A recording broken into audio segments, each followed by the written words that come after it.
Hey everybody, you got the Smoke Meat Podcast here. I'm your host, Brad Pittman. We're brought to you today by Joe's Underground in Augusta, Georgia at the corner of 8th and Broad. Great food, great drink, great people. Jeremy and the gang are looking forward to partying with everybody when this thing's over. And I'm going to be there. We're going to have a great time. Everybody go back down there at Joe's Underground, 8th and Broad, Augusta, Georgia. I goes to Joe's and so should you. My guest today is a young man named H.T. Rosen. Great guy. Met him a long time ago when I was doing a lot of comedy up here in Atlanta. And he was one of those people that just kind of, would always give advice and would help people out. And that was a wonderful thing. We're going to catch up with him today. So we're going to get this thing started off. Here we go on Smoke Meat.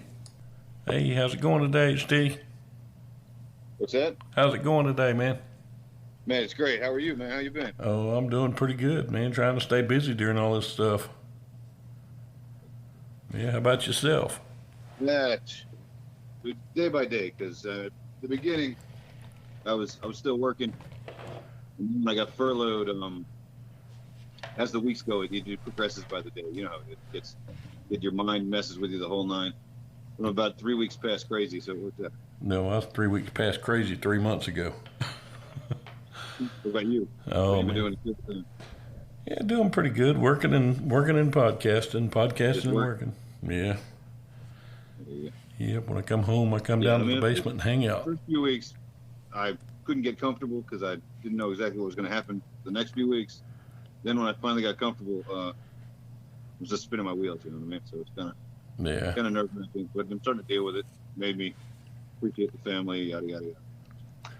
Yeah, it's funny, when you're working a bunch, you think, man, I'd love to have just a month off to do nothing, and then you get it, and it's like, holy crap, this is killing me. Well, it's I've never been able to relax. Never, even if I'm on the road, I'm in the hotel just writing or sleeping, but never just sit down and try and chill. I've never been able to do that. Yeah, it's kind of hard. One thing that's come out of this thing, hopefully, is, everybody can't. No, go ahead. Cutting out still. You there? Yeah. A little bit better? Yeah. Okay. I mean, years ago, I was big into meditation and like the Herbert Benson relaxation response and more, granola than I am. But I tell you what, 6 weeks of this sort of brought me back to appreciate it, Oh yeah. I haven't really been out of the house for maybe 4 or 5 times, So yeah, well, starting to blend together. You know what I mean? Yeah, one good thing that come out of all this stuff, hopefully, is the creativity. Because everybody that's always grinding, everybody's always on stage right now. We can't get on stage, obviously. So, doing a lot of writing and thinking and just figuring out new ways to do this thing. Yeah, exactly. I mean, I think I've come up with my plan for me. I don't know about you. Is I'm gonna write more, so I can back up things besides live performance. I've always been based on live performance. With the duo, it was the same deal. It's just a matter of that full laugh and that reaction and facial features and faces, which scares me. I don't know about you because I was gonna bring my own microphone anyways. Coming back out of it because I don't want to get on the same mic as somebody else. But yeah. But I don't want to wear a mask because half of my routine is the facial expressions, is the layover, it's the waiting for the punchline and expressions. But we'll do whatever we got to do. So. Yeah, I'm not leaving the house. Yeah, well, people are probably going to be real happy if I wear a mask. Of the online shows because I have not. I haven't seen a lot of them. But I just, I thought about actually doing one and just, putting up the backdrop down here in the studio and doing 5 or 10 minutes. And I don't know if I can do it because I'm, like I say, it's the audience that I feed off of. I can't just ha-ha to myself. And I don't want that energy because that makes it better. But for me, that's what I think is what stand-up is. It's reaction. And I always was told, first I was told, fill the seats, sell the drinks, and be funny. That's the whole business. Yeah. The rest is garbage, And then it's your fault if you don't please them. These things can go 57 different ways, as you know, and even when they go awry, sometimes those can be your best show or your best learning. Oh yeah. You know, so I really don't see how you can react. I mean, I know getting content out there is fine, but it's the same as I don't put out my jokes unless I'm on stage. You know what I mean? Or I've recorded the 30-minute special and that put out, or the album. You know what I mean? That's what it's for. Yeah. You can still find my material going back 10 years, you know, and that's fine. But that means you're looking for it. I'm not just throwing it out there and hoping I can make a living, because you can't. You know, years ago, Jamie Bendel at Punchline told me, quit giving this shit away for free, and quit going to the crappy clubs, or don't, or go to the crappy clubs, but don't broadcast it. You know what I mean? Those are your workout nights. Yeah. You know, so. Yeah, and I'm learning that slowly after 30 years. Yeah, I'm looking at a little over 10 years since the duo started. So. Yeah, you know how it is. You can get it's like a totally different generation, and then it's a totally different generation, and then a totally different generation, all within about 3 years. You know. Yeah, and you know one thing, like here in Atlanta, I know you know the scene here in Atlanta. A lot of it's urban comedy, which is awesome. I love it, but at the same time, it's not the style that I am on stage. So a lot of my stuff isn't playing right now, and that makes it a little bit tough sometimes. Cutting out, man. Huh? You're cutting out right there. Oh, okay. I don't know. I think that the whole landscape's going to change to the point where. So you been doing any new music while we've been in this lockdown? For the first few weeks, I literally sat and wrote songs like, you know, I'm fucking tired of this, and you know what I mean, and lay around and play with myself, you know. That's a classic. You know, that kind of thing. And the last couple of weeks, I've been working on one that's, you know, starting to get there, but it's not there yet. Like a real type song that's got a funny hitch, but that's always come to me in strange spots. So like now I'm frustrated, so it'll probably come out again. You know? But I can't force that. I mean, I can never force material. I can never force anything like that. It's like I get a concept, and then I roll with it, or I'm like in the laundry room doing laundry, and I'm like, oh my god, you know, what a great hook. Yeah. Next thing I know, I'm downstairs and I'm just hammering it out. I mean, I've sat with the band and scripted out stuff and see what came out that way too. Somebody else in a riff and stuff like that. But most of the material I've been writing, it hasn't even been coronavirus related. There's a few jokes, but everything else has pretty much been interaction with people or not interacting with people, you know, for so long that it's starting to come up with that. But I don't want to be the guy that shows up first night in the club and just gives you, you know, 45 minutes of coronavirus humor, because we were all living it. You know what I mean? Yeah, I got a feeling that a lot of people are going to be doing that. I'm like you. I don't want to be that guy. I mean, there's the same thing I did with, you know, anything sketchy, you know, religion, politics, anything like that. I touch on it, but it's got to be funny. Yeah. You know, it's like anything I've ever written has always been because I find it funny, and then if it's filthy, I realize it and I try and clean it up. But if the punch is in the dirty part, then that's what came out. You know what I mean? Yeah. Just learning to use my head though, and know that if I'm, you know, at Frolicon, I can do the material. But if I'm at you know, a church bazaar, obviously I go another route. You know, I've done a lot of social type work for temples and churches the last couple of years, which is kind of funny. We did a retirement home last spring. Nice. I think the average age was 94 again, and I thought I was offending someone. And this woman finally shut her caretaker down and was like, you know, she was literally flirting with me from the stage. It's kind of funny, you know. And you think you've gone way over the line, and sometimes you haven't, you know. And then the woman walks up to me and tells me that she's Artemis Pyle's great grandmother from Leonard Skinner. Nice. Only in Canton, Georgia. Nice. Of everybody that lived through that plane crash, I think he had one of the worst days, because not only did he have the plane crash and lose friends, you know, which is a horrible thing. When he was going for help, he got shot. That's right. So, That's right. man, that's pretty cool. funny. Yeah, but I mean, when I lived in Woodstock, the boys from Confederate Railroad live up there. A bunch of people. I don't know why I wouldn't think they would. But, they came out of Georgia. Same thing as like when you're in Athens and you run into somebody that's bigger musician. You're like, that's when you should run into them. Yeah, exactly. I used to work in a paint store in Athens, and we had people from. Exactly. I ran into my aunt and uncle, and they're in their 70s. This is years ago. We were in New York for the other aunt, my godparents, which was this aunt's sister, for their anniversary, their 50th anniversary. And we were in Mott Street in front of Wohop, which is like the best Chinese restaurant in the world. And and we run into my aunt and uncle, and she's like, "Oh my God, what a strange coincidence." I was like, "This isn't a coincidence." Two Jewish families from all over, who originated in New York, and standing in front of Wohop on Mott Street. It's not like we're in Duluth, Minnesota on a Tuesday, and I just happened to run into you in front of the mall. Yeah. Well, that would be coincidental. Anyways. Oh man, I love it. Yeah, when I lived in Athens, we would have folks come into the paint shop where I worked at. Now, when I lived in Athens, I worked at a paint store, and we would have some of the folks from REM would come in and buy paint, and it's like, really? That's just, you don't think of that. Yeah, that's an interesting town. Yeah, I played with a bunch of musicians from there, and rehearsed there a bunch of times, recorded a bunch of times. yeah, I remember. The comedy the last few years there, great.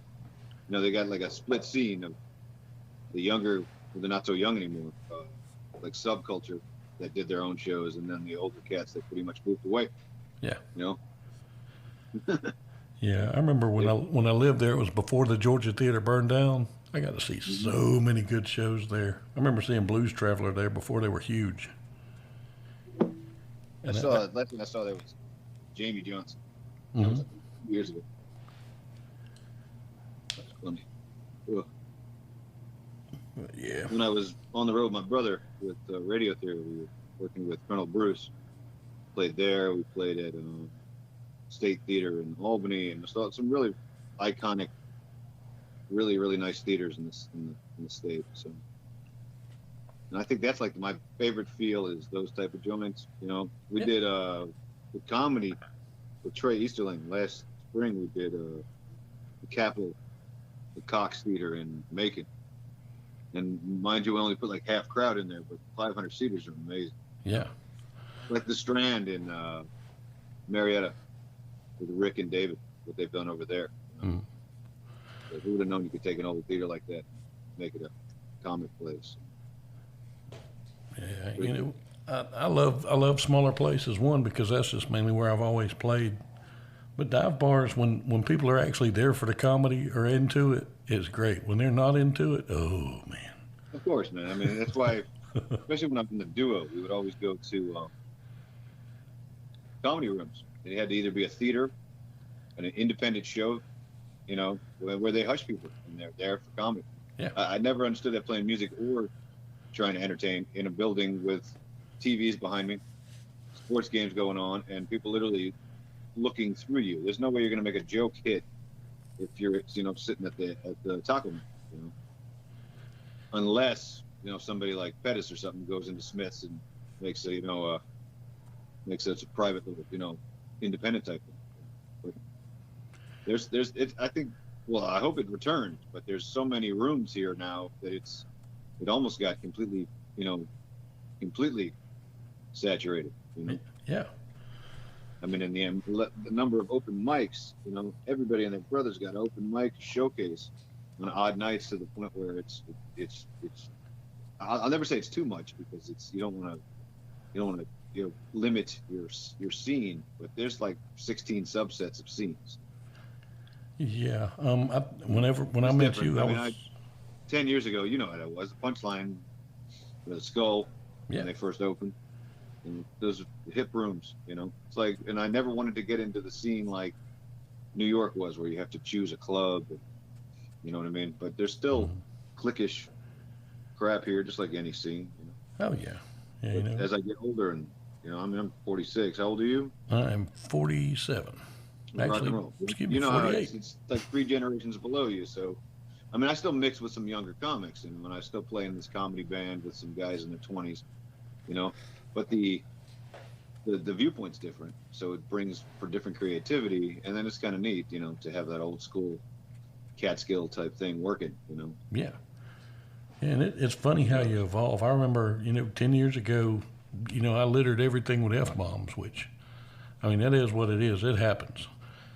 But about a year ago, I did a show for Josh Harris, and he asked me, say, "Can you do a totally clean show?" I said, "Yeah." And I sat down and wrote a clean show, and I enjoyed it so much. And it just, you can see the evolution because I like doing that now. I mean, Yeah. I'm still not a saint, but it's not. If I throw an F bomb out there, it just happens. Well, I was in the green room with Ron White, and he told me a few years ago in Punchline. And well, first he told me two things. He said, "That's cute, that little Jew and a black guy thing you go." And he said, "But 5 years from now, you're going to be in Toluca, Kansas, in the hotel, playing with yourself, worrying about your material," which is kind of funny. So every time I'm on the road, some weird place, and it's that kind of night, I'm thinking about that. But also, swear words and the dirty side of it should be used for coloring. It should not be used for to dictate the joke, or you know what I mean. You're setting a tone. You're setting. If you could do without it, then I don't think it's necessary. I mean, like Gary Cargill always tells me. You know what I mean? Mm-hmm. You know, we're from two different places completely, but we get along like brothers. You know? Yeah. Because it's the same thing. We're both trying to be funny. So he's taking the total commercial, cleaner side of it, and I've taken the opposite. And then there's something in between. Yeah. But the more I do it, the more I realize it's like, you know, you don't need to. You don't need the obscenity unless the piece is, you know. Yeah, and when that's what works, that's all that's going to work on that joke. That's right. I mean, it's the irony is like Gary and I, we both do the same joke, which I think we both stole from Neil Boritz, which is kind of funny. But it's pitched two different ways to get to a punchline, which is pretty much the same punchline. But that's the business, you know. It's not like we set out to try and make a fork spoon joke. Yeah. And get the same place, you know. It's weird. I mean, I've been in places where people have taken my jokes, you know. I was in Uptown, the old Uptown, mm-hmm. and let's just say Paul Mooney saw a Jew and a black guy do a joke about getting pulled over, and I'm driving. I got three black guys in the car, and they asked me how fast I was going, and you know what the punchline is. It's an old punchline. And then I see Paul Mooney, who was in the audience for that, you know what I mean, go up. He's sitting and he says something like he gets pulled over and he was in the back seat. He got the ticket. They were going 3 enters over the speed limit. You know what I mean? It's the same joke. Yeah. It's the same joke. Okay. But I know mine came from nothing because it was right after I got pulled over. You know what I mean? You know, and Dwayne Jackson's in the back seat, that kind of thing, you know? Yeah. But we're going to walk up to Paul Mooney and go, "You took my joke?" I mean, I'll do it this way. I keep telling the story everywhere. So, at some point, you know. Yeah. But I mean, there's some flattery behind that kind of stuff, and there's some, you know, hey, what the heck, you know. But I mean, I don't know how this is going to recover, and I don't know how people are going to get out. So if there's 19 million of us trying to get spots, and then you're not having crowds, then you're only going to have crowds in the major clubs or the major produced. So we're just going to have to wait, you know. Yeah, it's going to thin the herd some. Either that, or people are going to have to figure out different ways to get out there. I think it would have to. Yeah. And I in the last year, I love doing stand-up. I'll always love that. But I've started doing the characters on YouTube, and that's improv. Well, I like doing that too. With Gary and Darren Knight and them. Yeah. You know, at first I was like, I thought that was cheesy to do little videos and skits and stuff. And I mean, I did them years ago. We used to be the voice of the Klan and stuff like that. Mm-hmm. You know, these stupid little videos. But even the high produced ones, it's to me, I was like, anybody can do that. So but that just makes it so thinned out and watered down. Mm-hmm. But then I watched, they reach 2.5 million average, even if they're just shooting at the Walmart. You know what I mean? Yeah. And and some of those views are 10, 12, 15 million. So then I'm sitting there at the Cobb Galleria, and there's my buddy Gary comes out, and there's 2 nights sold out, 4 shows. Mm-hmm. And it's just standing room only because that was their platform. you know. So I'm going to argue with somebody else's route or somebody else's view. You know what I mean? Yeah. That's naive. That's closed-minded to say, you know, because I always said your road is your road. You do you, I'll do me. You Yeah. know. And in the last few years, I don't get jealous anything anymore. There's no reason to get jealous. You know, there's no reason to. There's no reason to. We're all trying to do the same thing from a different angle, and we're going to get something different out of it. You know, I mean, 2-3 times a year we've been going to New York. You know, and the first, you know, it's the same thing with LA. In the first few runs like that, we basically paid to play. Yeah. It just stuck itself everywhere. We don't have to do that anymore. You know, I don't. But I still have to do things like right before we got stuck in the house, like literally that Monday prior, I was in Florence, Alabama. The guy packs it out on a Monday night, you know, in a just killer club, you know, and I thought I would be more redneck than I would come across. No, it was like being on TV, you know, perfect show. And I rode back in the middle of the night, you know, went to work that week and then been stuck in the house since. So it's like, you can't take anything for granted. And especially at our age, it's, or for even for now in the house, you know, today is today. Yeah. And without being cliche and without being, you know, all, you know, dreamy, you know, I literally have learned in this to enjoy today and the moment, you know what I mean? Because they're all the same day. Yeah. And, you know, talking about. I've always been one to make my own destiny. So right now I can't make anything, you know, so, but it's Teacher Appreciation Day. So I guess my kids better do something. Exactly. Exactly. Anyways. Now, you know, talking about, you know, the competition thing, that's one thing that does bother me a lot about a lot of comics now is there's a lot of them that if you need help from them or need some advice, a lot of them won't really be very receptive because they almost feel like it is a competition. You know, why should I make him improve his act? You know, and a lot of these young comics aren't getting guidance that they need. And I hate that. It's weird too because there's clicks and then there's people are producing very quick. And I'm not gonna say that I did not start the producing right after I started being a comic. Yeah. You know, I mean, I got X'd out in, you know, and removed from Laughing Skull 10 years ago because we had a disagreement because they would say I'm the best booker in town, but they didn't understand what I was doing comedically, and then I needed to basically pick a club. Yeah. You know, so I went with the punchline, and that same cliche beef from 10 years ago still sticks its head up, you know. So I don't have time for that anymore. I don't have time for the clicks and or any of that crap. But still, you gotta stay in tune because if you don't stay in tune with the youngers who are producing, you're not going to work. Yeah. You know. But it's also we all can't be the producers. Yeah. So I got where I had a crew, and I was working with Farber and Amanda Marks and and a couple other, and it was basically a Jewish-based thing, and we were playing the big clubs last year. But then this spring they're not booking because of the COVID. You know what I mean? Yeah.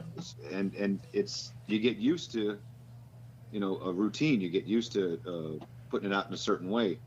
But what I do or we do has got nothing to do with the next person, and they start producing themselves. So it becomes, literally becomes. Why would not like I did bringers all these years, but I did bringers. You know what I mean? Yeah. I didn't do them as bringers. I did them as showcases. So if we all bring in people, we all make money, we all get the time, we pack it out, we film it, we get merchandise, yada yada yada. There's the product. Yep. And then you got the fifth guy down on the rung. He decides I'm going to produce myself, and then doesn't put you on, and you know how that works. Oh yeah. And then you look up and they're doing outdoor shows, and some reason you got messed up this gig, and then he pushes it up to the next gig, and yada yada. I stopped worrying about that kind of crap. Yeah. Just make the schedule, and the ones I'm friends with. But also, a bunch of opportunities came along writing wise, where I basically got passed over and brought other people in the scene. So it's like, you can't snooze. You can't be jealous. You can't, worry about what the other guy's doing unless you're helping each other and helping the scene. Yeah, exactly. I've got a couple of young comics who, asked me when they first started, said, "Man, can you please teach me about stand-up?" And I said, "Well, I don't know if I can teach you about it, but I can help you along the way." And I feel like I've done really well with them because they've paid attention and they've taken in some and not taken some, but they're doing their thing, and it's awesome. Yeah, there is going to be a lot more limited space, but it doesn't, my connection with the cat in Columbus has nothing to do with your connection to the cat in Columbus. So why wouldn't I want to help you go to Columbus. And I always, I mean, I done a lot more helping than what's come my way in the last few years. But I've realized, the people I trust. Yeah. But I can still get on the phone and so knows this person who knows you, who knows so-and-so, and then make it happen. Yeah. It's not pick and choose, but it's going to have to be more precise in the future. But it's like, I mean, I won't be able to go out for, $95 plus expenses, Yeah. Yeah. In all these years, I've only been paid to do comedy one time. What's that? All these years, I've only had one paid gig. Really? Yeah. And you were talking about, going up with the places where they had to shush the crowd because comedy's here. Yeah, yeah. Yeah. Here's the ultimate one. I was in a strip club with a jukebox and a pool table and had to bring the funny. Yeah, yeah. But it was actually a really good show because they actually turned off the jukebox, quit playing pool, and the girls actually sat down and watched, and that was so cool. But that was really hard to bring it on that show, but it went really well. Yeah, but of course, the ones I've made most money on have been the ones that have been produced, and they were produced huge and have a big payout to everybody, yada yada. Yeah. But last couple of years, I mean, I did a bunch of work with like Bobby Slayton and people like that. I just found where they were, found the connection to the club, figured out how I knew such, and then just pitched them. You know what I mean? Yeah. And then when I did a job for him, then I got a job for with someone else who put me up with somebody else. Yeah. I mean, from day one, we walked into the Skull and Margaret Cho was there. She heard us and she liked the song. She used one of the songs, rewrote it for a special. Yeah. Then she knows this person, who knows this person, knows this person. Roy Wood Jr. from Birmingham got the Daily Show and hooked us up in L.A. and in New York. We ended up headlining at John Lovett's club and playing with Andy Dick at the Comedy Store in the same day. Oh man! There was no reason why we should do that, but why wouldn't we? You know what I mean? Yeah. Who's to tell us that we can't do? You know what I mean? Your road is your road. Somebody else's is their road. So it's like, who knows? But then I also get jealous of myself because last spring I was killing it. You know what I mean? Yeah. Yeah. It's funny. It kind of goes in cycles, and it's going to be really neat because, like I say, the road that everybody's fixing to have to take, all these limited spots, it's definitely going to be interesting. The podcast thing, I'm noticing a lot of people are starting to do those that never would do them. They'd like have their own podcast. I have the same opinion with that. It's great till it's so saturated, but the fact is, I mean, just like Netflix or Prime, it's so saturated, but then there's also the opportunity to find something. Yeah. Those boys in Huntsville have got a Prime series coming out. Yeah.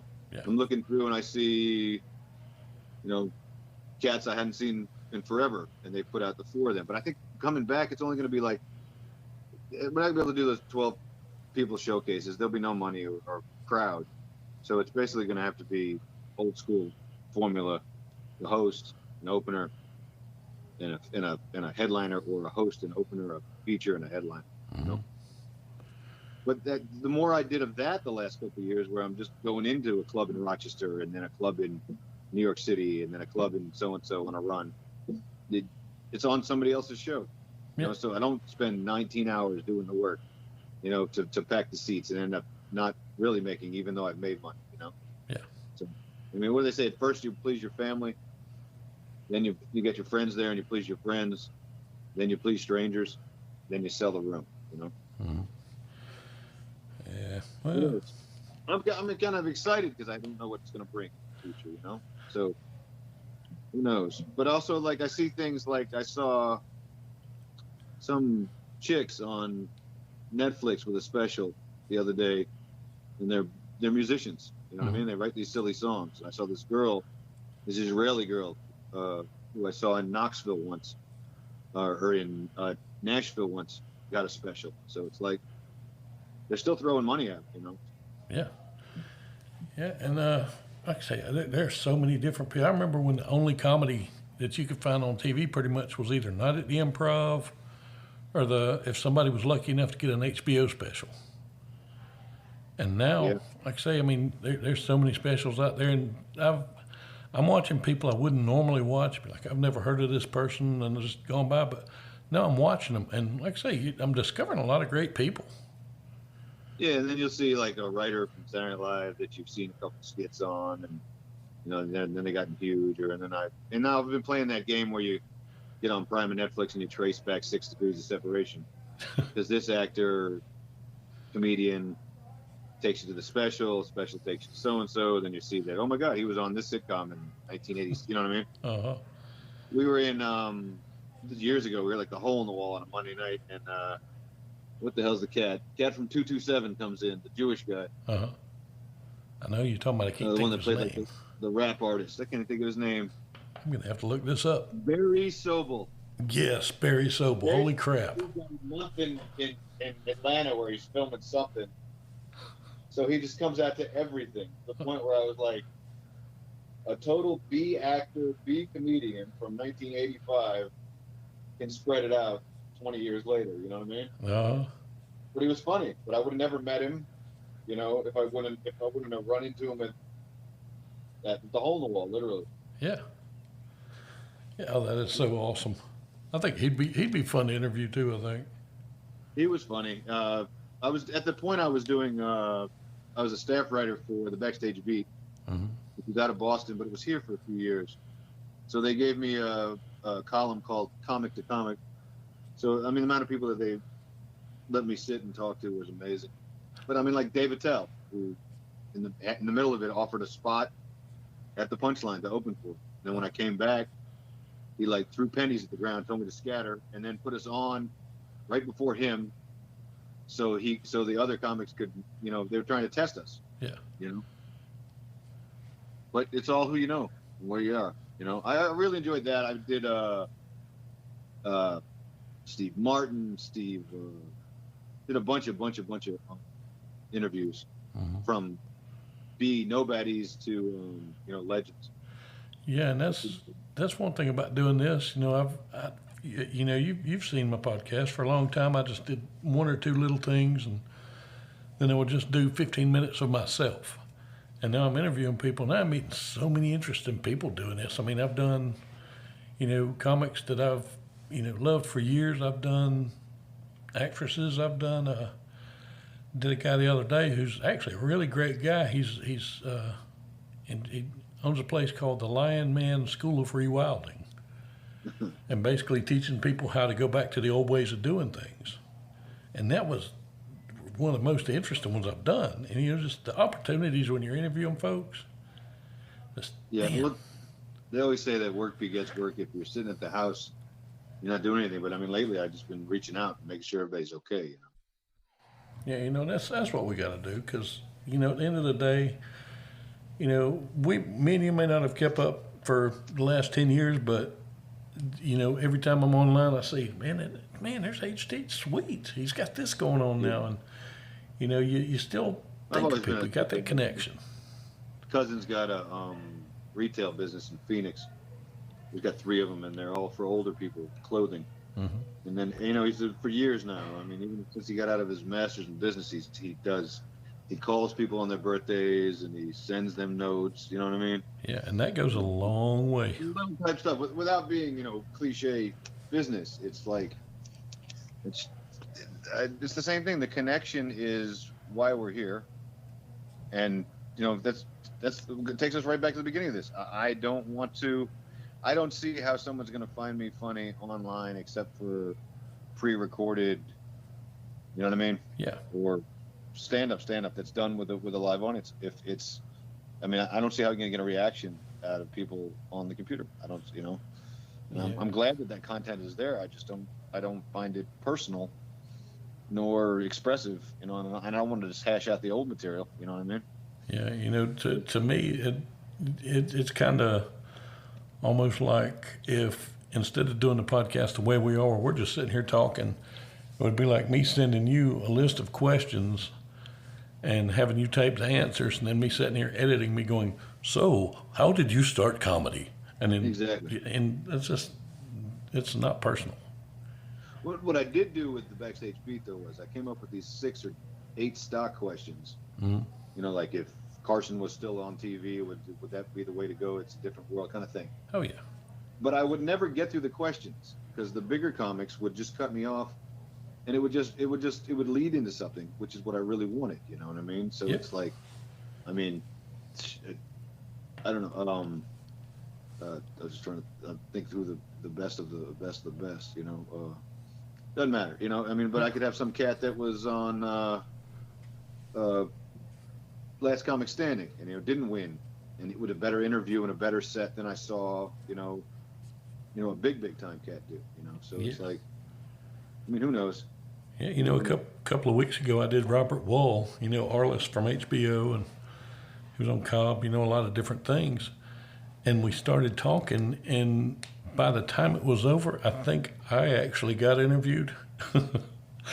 But he's got a question that he asks everybody that he interviews with. And it's actually a really good question. I've kind of stole it from him, but I give him the credit. He asked me what my death row meal would be. And I thought, that is a genius question, because you can learn a lot about a person by what the last thing they want to eat is, Yeah. But yeah, I mean, it's funny the way that different people do. Like I say, you got some that do so many interviews that they've got that stock set of answers. They know, okay, I'm talking about this today, and boom, boom, boom. And while those are good and they got their place, but I like this who style. wants to hear the same material over and over and over again? Yeah. You know? I mean, I understand you got an album out, you got this specific track, you want to get this to go here. I mean, I've been doing music and comedy for a long time. Yeah. But it's like, the album we put out a year and a half ago, fully produced, the whole nine, did great at the beginning. But who wants to hear the bits from 2 years ago? Yeah. Unless you've never heard it yet. I mean, I've still picked up an Eddie Murphy album and gone, oh my God, I hadn't heard it. So it's like, yeah, like a lot of things like comedy albums and comedy musicians. I'll listen to them some, but I won't. If I like the person theirself, man, I'll listen to everything they've ever done. But if it's just okay, this song's big right now. Okay, yeah, I listened to it. That was funny. I'm not going to dig and go down that rabbit hole, But if I like that person, oh yeah. I mean, but then you can also oversaturate. Like I said, I don't want to hear 7 Sandler albums, and I especially don't want to hear just the bits like I used to do, where it's just funny songs that he's just one after the other after the other after the other. I like to see it. If I'm in the middle of my newest one that I've got on stage is I'll play it for you. Can I play it for you? Yeah. Like I'm sitting in the basement, I don't know, about 6 months ago, and I go, can you hear that? I can hear it. All right, this is hilarious. So I sit in the basement maybe 6 months ago, and I go, it was lonely, it was after the divorce, set online, of course. She was Jewish, we went out on a date. She had an Applebee's rib plate. I mean, where's that from? You know what I mean? Right? So, went out on a couple more. We were drinking wine, sitting on my floor. I told her to get comfortable, and she took off her shoe. Right, next thing I know, I'm going, try to love her, but she's missing a toe. I got a foot fetish, so I said no, yeah. Try to love her, but she's missing a toe. She got no stability. Right? So I sing that 60, 70, 80, 90 times the first night I wrote it. Uh-huh. Finally, my wife comes down. I mean, she knows I got a foot fetish, so she's laughing. But it's almost crude, right? But she's like, you can tell you've done well if you have a proper wife who is basically like top 4. You know what I mean? Yeah. I can tell you what's going to sell. I'm going to tell you what's funny. I'm going to tell you what's crude that still be funny by her reaction. So I wrote a foot fetish song. And I'm like, oh, that'll never work. Never work. I'm sitting in Gulfport, Mississippi in front of 500. It goes crazy well. Mm-hmm. I'm sitting in, a punchline type situation.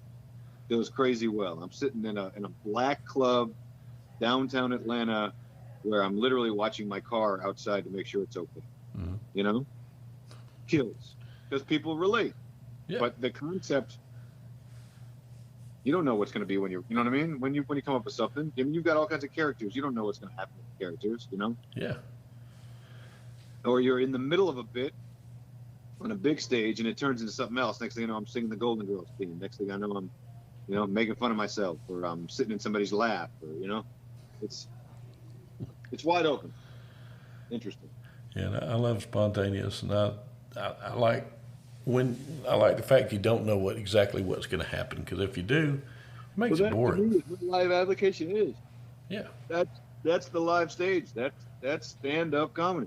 You yeah, know what I mean? I get what improv is. I get the concept. I get what's good or bad. Doesn't mean I like it. yeah. You know what I mean? Oh yeah, It's like I said earlier. If it's funny, it's funny to me. If you strike a chord, you strike a chord.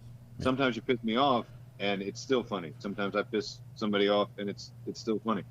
I've been in 3 or 4 situations opposite in the same type of situation, where at the end somebody walks up years ago at Funny Farm, and I had done a bit about the Holocaust. At the end, this little tiny shrunken woman comes up. She's got to be in her 90s, and she starts rolling her sleeve up. Oh hell. There's only one way this conversation is going to go. Yeah. You see what I'm saying? Because I think we did a joke like it was before Easter. I gave my constituent a gift, and he doesn't thank me. He goes, "You gave a black man lotion as a gift." I said it was Ashy Wednesday. He says, well, you think that Hitler would have used different means of murder if gas was the same price in the 40s, right? So I say, "You're killing me." He goes, "I'm killing your whole family." And then I'm like, forget about it. I get a big laugh. I walk out front. This woman starts rolling her sleeve up. I didn't know what to do, but I knew all you can do is apologize and then take the bit out. You know what I mean? Yeah. I was told that we did a bit that I had supposedly taken. So I got rid of that. You know what I mean? But until you tell me or whatever, it's like, what are you going to do? I've had people walk up and totally commend something that I didn't think was going to fly, and I've had people walk up and want to cuss us out. Yeah. Or stand outside the punchline and tell us to be more Jewier and more black. And I'm like, it's the whitest suburban lady I ever met in my life telling us. It's really kind of funny. Oh man, I remember when y'all Off were base, there, man. and I mean, and let it be. I mean, it's. I keep saying it. It's you do you, I do me. yeah, And we're nice to each other. Don't hurt anybody along the road. yeah. Who knows? That Ashy Wednesday joke's killing me, man. I'm sitting here giggling over this thing. Old school, man. Old school. That's The beautiful. first time we did it, we were at Punchline 300 Head, and I had him dressed in a Klan outfit, and we were the voices of the Klan. And he came out with Judge Joe Brown socks on. He pulls up his robe, and the actual New York Times wrote that up. So we had that was like the biggest hype show ever at the Punchline. Yeah. And the Times writes it up as one of the most horrific, exciting, horrible, great things the guy's ever seen in his life. Oh man. So I said, that's good press. Yeah. Where the lady from the Jewish paper in town writes it up as if we were horrific trash. Yeah. Which ironically gets more press than the other, which turned around years later. Last season we were in Comedy Zone in Charlotte, and Farber had that lady in the audience. She had moved to North Carolina. Oh man. She loved it. Because it wasn't anti-Semitic without, you know what I mean? Even though we were trying to be funny and ironic and poke fun at hard situations, it came across. Yeah. And racist, Yeah, and I hate I don't like the word racist because people don't understand it anymore. Yeah. And that gets on my last nerve when people do that. If I tell a joke, somebody says, that's racist. Well, really? Why? Yeah, and nobody can tell you what that means a lot of times. And people need to relax and understand it's freaking jokes. You can tell by connotation. You can tell by semantics. But there's another one where we finished John Lovett's Club. It's the same day we were at Comedy Store. We're on Total Airs. We felt like the crowd dug us at the first show. They bring us back to the second show. Yeah, it was all right. I go to get paid, and the manager goes, I go to get the check, and the GM, I said, hey, man, how was it? He goes, it was racist. And I said, funny racist? He goes, no, just racist, and hands me the check. So the check will still cash. That's what I said. I said, it's fine, but we still just headlined John Levin's club. Then they shut the doors like 2 weeks later. We had a run of that. Yeah. Where they would, the year they started bringing us in as headliners.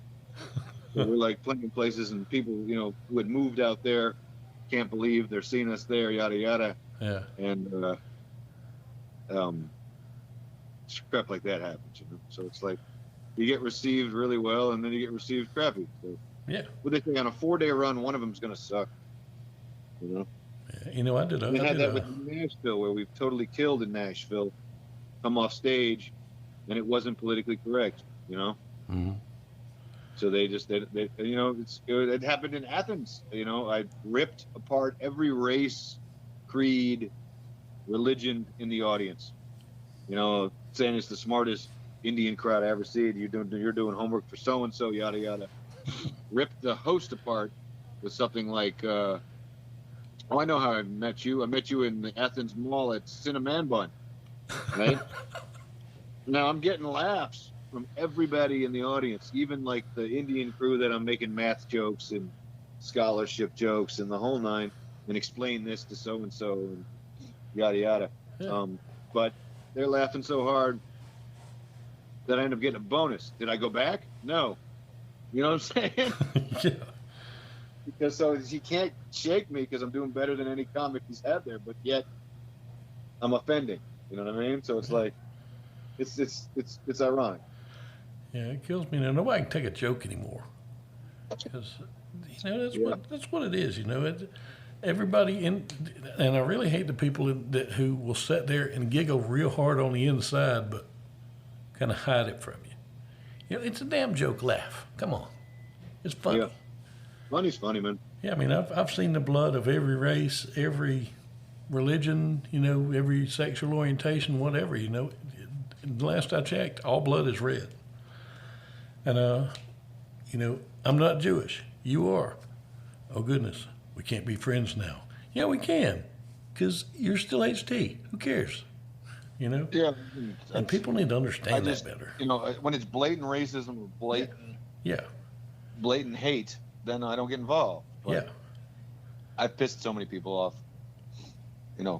With two guys on stage, I've pissed with one guy on stage. And I will say, in the last couple of years, I'm very Rickles.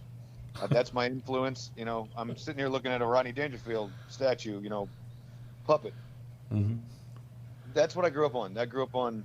Listen, I'm not making fun of you or me just to be a me. I'm poking fun of everyone in this situation and what's going on, and I rip myself. And, but I can go, an hour and 20 in Asheville. I'm not even the headliner. I'm the fluffer. They bring me in so you come back from break. I've done so many of these shows now. Mm-hmm. You come back from break, you're in this packed brewery. I'm standing next to the bar with the guitar, and you're waiting in line to get a drink. I start poking you and playing straight to you, and you hear me in the PA. I'm not even on stage for 20 minutes. You know what I mean? Mm-hmm. I'm sitting in some lady's lap. I'm cooking. I'm in the kitchen. I'm in the bathroom. And I just go with the flow, and that works better than an hour headlining set that was killing. You know what I mean? Yeah. Because there's a whole niche there, and nobody's doing that anymore. It's not that the whole act is crowd work because there's a set list. That's another thing we'll touch on. I got a set list on top of the guitar. It's words. You know what I mean? It's the same as when I was playing music. And I had a song list. It's the same thing. I've done that since day one. A little typed out, perfect, recipe. Especially when there was more than one person on stage, because it was like, what are you going to do? Yeah. Somebody flubs something and we're going to go somewhere. We're going to have some kind of direction. Nobody's filming comedy specials without direction scripted out. Yeah. Nobody's going on late night TV until it's 7 minutes and it's cued, Yep. It's crazy. That's another thing I would always, oh my God, so-and-so sold out. You kidding me? So-and-so's making their career. Yeah, if I say pay me, get me exposure. I don't think of it as selling out. I think of it as, hey, you got to do what you got to do sometimes. I can get paid and be an artist. It is what it is. I wish that someone would give me the chance to prove this and offer me millions of dollars to do something that you don't think I would, that's legal, and I'll show you real quick what a sellout is. But it is what it is. Well, listen, that's like I said, I don't judge others. Yeah. But I poke fun. You know what I mean? Exactly. Funny's funny. Exactly. Oh, I've lost venues over, other comics getting up and screwing their set and disregarding what I built in places. Yeah. Yeah. Yeah. And I tell you what tickles me is I don't know the experience you've had with it. Probably about the same as I have. When you're on a show with somebody, I'm very time conscious because that's me. If I'm over, I'm taking away from somebody else. And if I'm under, they're not quite ready. It's going to mess them up too. I can't stand it when I did a show with 5 other comics and a headliner, and I think I had 8 minutes. I did my 8 minutes. I think I was like 10 seconds below 8 minutes, but that's me. I'm time conscious. Everybody else went so far over. The headliner was able to do 10 minutes, and that sucked. Well, I always said, I don't disregard the light, but I know what the time is, so I just don't go over.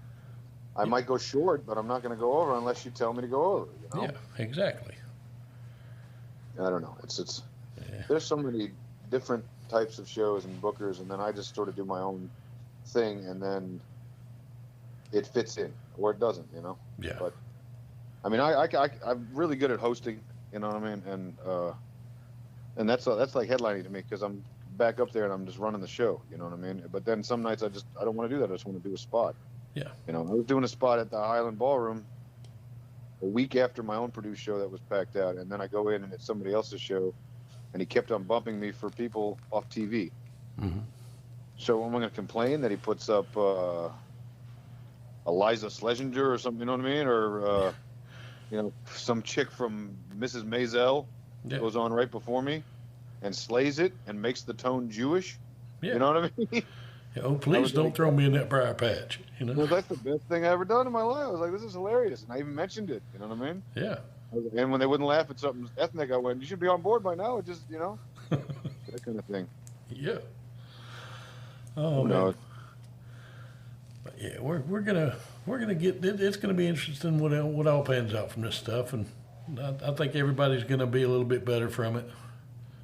The ones that live through it anyway. As long as people live through it, and as long as people aren't so economically screwed that they can survive. The people that aren't eating and the people who are being stuck like yourself have to go out every day. Yeah. That's a whole different respect, and I just think it's going to thin the herd to the fact where you're going to have to re-examine. I mean, I never had a damn waking moment for myself before because I was literally running, burning the candle at both ends and just town to town to town and doing one-nighters on a Monday and coming back and then working a full day. Yeah. So I never really enjoyed it. That's why. But I got where the last couple of years I literally, the hotel and that part of it's important. You know what I mean? Yeah. Props to Adam Wagner for the hotel trades. But it's like when the gig's over. You really want to do it, even as a headliner. It's 30 minutes of performance for however many hours of driving.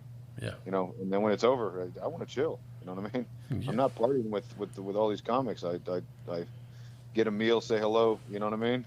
Yep. I'm too old to go out after the show and get drunk and party and all that. I'm gonna go. I only went out before the past was to be in part of the show. So there's the show. I don't, but I know where every good food haunt is, and still have family and friends in all these towns, and that's my time to take a couple hours and relax. That's the only time I do. And that's all gone right now. So it's like I said, they told me years ago it gets lonely as hell. It'll be just you and your material on the road, and then they're not wrong. But then when you're not having it, it's like you miss it. So yeah. Well, man, we have gone almost an hour. It don't feel like it, does it? No, it's killer. I appreciate that. Yeah. It's like I said, just shooting the bull is the way to go. Exactly, man. And you're welcome on here anytime. You got this number. I got to say, Fetty, I want to get on the radio, on the podcast. Chop chop. Yeah, I'd love to come in, and vice versa. And we'll start once we get some work. let's start working. Yeah, that sounds like a good plan, man. Well, it's like it's weird. You'll see. I always mix with the strangest of folks. You know what I mean? Oh, Like strange is like my wheelhouse. yeah, but I never performed with Derek Tennant Mhm. except for on one of his revved up shows. But then we would meet for years, and have a meal or a drink and just shoot the bull about the business. You know Yeah. what I mean? And those are the people, certain people won't step on stage with me because they know what's going to happen. Even the partners that I had with the brisket belt, you know what I mean? Hmm.